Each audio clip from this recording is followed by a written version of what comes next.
রক্তক্ষয়ী সংঘর্ষ চলছে গাজায়। ইসরায়েলি সেনাবাহিনীকে দৌড়ের উপর রেখেছে ফিলিস্তিনি প্রতিরোধ যোদ্ধারা। রাফার গণহত্যার দাঁত ভাঙা জবাব দিচ্ছে আল কাসাম আল কুদস ব্রিগেড। অন্যদিকে ফিলিস্তিনিদের প্রতি সংহতি জানিয়ে লড়ছে লেবাননের হিজবুল্লাহ আর ইয়েমেনের হুথি বিদ্রোহীরা। হিজবুল্লাহ জানিয়েছে তাদের যোদ্ধারা অধিকৃত ফিলিস্তিনের সীমান্তে ইসরায়েলি সামরিক অবস্থান ও সেনাদের বিরুদ্ধে 6টি নতুন অভিযান চালিয়েছে। হিজবুল্লাহ আদ্দির সাইটের আশেপাশে ইসরায়েলি সেনাদের লক্ষ্য করে কামানের গোলা ছোড়ে। জাল আল আলামের ইসরায়েলি সেনাদের লক্ষ্যবস্তু বানায় গোষ্ঠীটির যোদ্ধারা।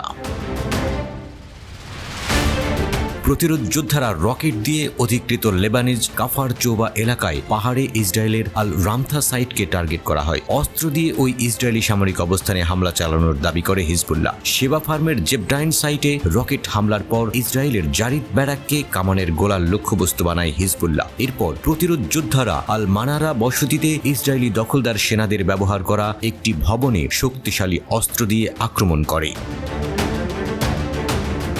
তবে এসব হামলায় কি পরিমাণ ক্ষয়ক্ষতি হয়েছে সে নিয়ে ইসরায়েলের সামরিক কর্তৃপক্ষ কোনো রকম মুখ খোলেনি। হিজবুল্লাহও সময়ানুক্রমিক হামলার বিবরণ দিলেও ধ্বংসযজ্ঞ সম্পর্কে বিস্তারিত কোনো তথ্য দেয়নি।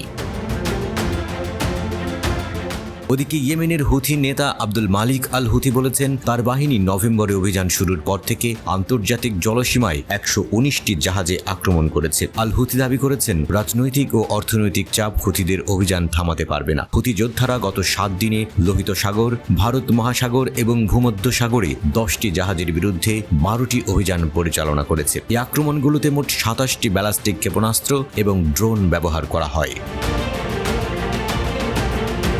আল হুথি বলেছেন আমাদের অভিযানের মাত্রা কমেনি। আমেরিকান এবং ব্রিটিশ জাহাজ চলাচল হ্রাস পেয়েছে, সেই সাথে ইসরায়েলি কার্যকলাপ প্রায় সম্পূর্ণ অনুপস্থিত। মার্কিন সামরিক বাহিনী দাবি করেছে তারা মঙ্গলবার রাতে ইয়েমেনের হুথি নিয়ন্ত্রিত এলাকায় 2টি ক্ষেপণাস্ত্র লঞ্চার ধ্বংস করেছে। একই দিনে হুথিরা তাদের নিয়ন্ত্রণাধীন এলাকা থেকে লোহিত সাগরে 2টি জাহাজ বিরোধী ব্যালিস্টিক ক্ষেপণাস্ত্র নিক্ষেপ করেছে।